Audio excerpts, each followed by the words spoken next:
Hello everyone কি খবৰ আপোনালোকৰ আশা কৰোঁ সকলো ভালে আছে এতিয়া 10:30 মান হৈছে চাগে আমি যাব লাগে চাৰিআলি বিশেষ কাম এটা আছে বজাৰো আছে বাৰু অলপমান তাকে দুপৰীয়াৰ ভাত খাজ বুলো বনাই লওঁ এতিয়া বনাম পনীৰ আৰু ঔটেঙা আৰু মাছৰ জোল বনাম তাকে ৰেচিপিটো বুলো আপোনালোককো দি দিওঁ তাকে বলকচোন কেনেকৈ বনালোঁ চাওঁ পনীৰখিনি মই ফ্ৰিজৰ পৰা অলপ উলিয়াই ৰাখিলোঁ তাৰপিছত এয়া পনীৰখিনি মই কাটি ল'লোঁ অলপ সৰু সৰুকৈ কাটিছোঁ তাৰপিছত কাবুলী বুট কেইটামানো মই তিয়াই থৈছিলোঁ পনীৰখিনি প্ৰথমতে ফ্ৰাই কৰি লওঁ প্ৰথমে নিমখ আৰু হালধি দি পনীৰখিনি ধুনীয়াকৈ মই মিক্স কৰি লৈছোঁ তাৰপিছত তেল গৰম হ'ব দিলোঁ কেৰাহীত আৰু পনীৰখিনি অলপ অলপকৈ মই ফ্ৰাই কৰি লৈছোঁ বহুত বেছি কাঢ়াকৈ ফ্ৰাই কৰা নাই জাষ্ট ফ্ৰাই কৰি লৈছোঁ আৰু অলপ অলপ যিখিনি জোখত হয় সেইখিনি ফ্ৰাই কৰি লৈছোঁ তাৰপিছত পিঁয়াজ এটা ল'লোঁ আৰু নহৰু আদা জলকীয়া এনেকৈ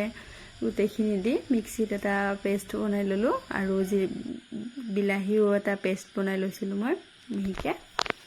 তাৰপিছত এয়া কেৰাহীত অকণমান মানে দুটুকুৰমান দালচেনিমান দিলোঁ আৰু সেই পেষ্টখিনি মই দি দিলোঁ আদা নহৰুৰ আৰু ধুনীয়াকৈ এইখিনি অলপমান ভাজি লৈছোঁ এইখিনি ভাজি ল'ব লাগিব অলপমান কেঁচা গোন্ধটো নোযোৱালৈকে আৰু নিমখ হালধি এইখিনি দি আৰু অকণমান মই ভাজি ল'লোঁ অকণমান ভাজ খাই অহাৰ পিছত মই বিলাহীখিনি পিচি ৰাখিছিলোঁ যে সেইখিনিও দি দিলোঁ সেইখিনিও অলপমান ভাজি ল'লোঁ ধুনীয়াকৈ তাৰপিছত তাত জিৰা গুড়ি ধনিয়া গুড়ি জলকীয়া গুড়ি আৰু অকণমান মিট মছলা দি দিছোঁ যিহেতু পনীৰ মছলা একোৱে নাছিলে মোৰ যোগাৰ তাৰপিছত এইখিনি ধুনীয়াকৈ অলপমান ভাজি ল'লোঁ ঢাকন দি অলপমান মই ভাজিলোঁ ধুনীয়াকৈ তাৰপিছত অলপমান গৰম পানী ঢালি দিছোঁ তাত মানে তৰকাৰীখিনি তাৰপিছত পনীৰখিনিও মই দি দিলোঁ তাত অলপ ঢাকন মাৰি দিলোঁ ঢাকন মৰাৰ পিছত অকণমান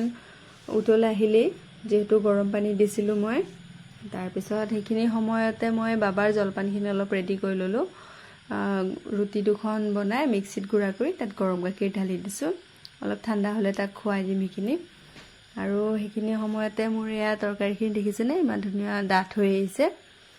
এয়া তৰকাৰীখিনি মোৰ ৰেডি হৈ গ'ল আৰু ঔটেঙাখিনি বনাবৰ কাৰণে এয়া মাছখিনি মই উলিয়াই ল'লোঁ তাত মাছৰ ডিমো আছিলে অলপমান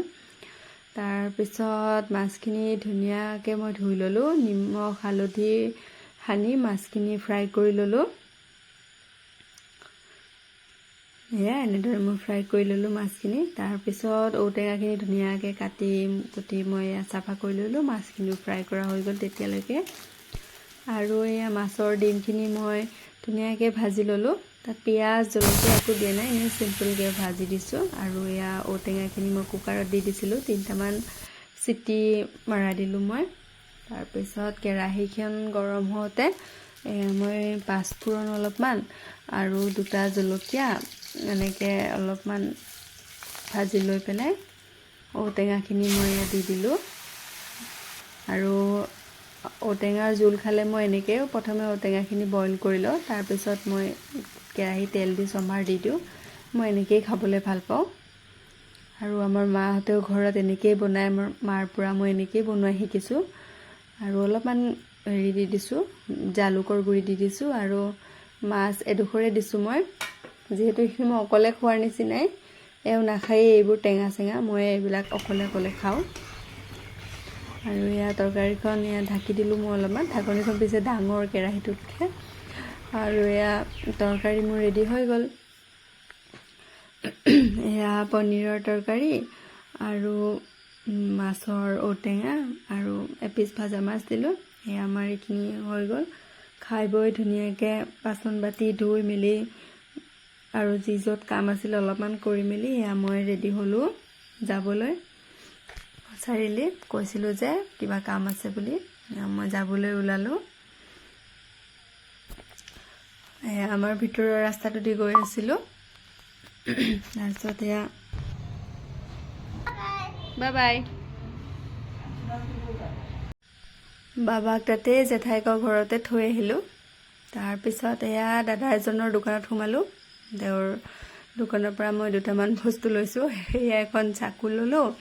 আৰু এডাল ঘৰ মোচা ল'লোঁ, সেয়া বাবাক আনিব আহিলোঁ। তাৰপিছত জেঠাইকৰ ঘৰলৈ আৰু আহিলোঁ আমি, ঘৰৰ ফালে ঘৰ গৈ আছোঁ আমি। তাৰপিছত ঘৰ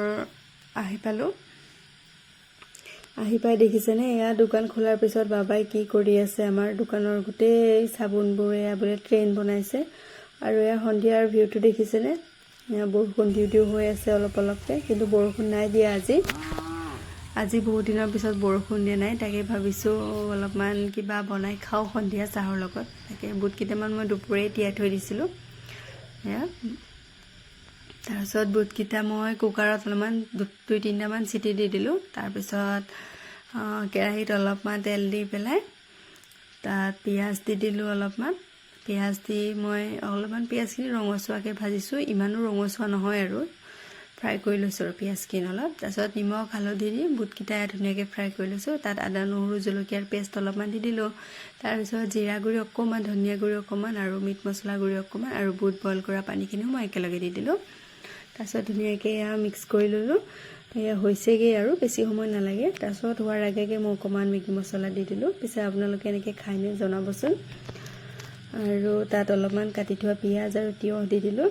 পিছে আজি আপোনালোকৰ ভিডিঅ'টো চাই কেনেকুৱা লাগিলে জনাবলৈ নাপাহৰিব।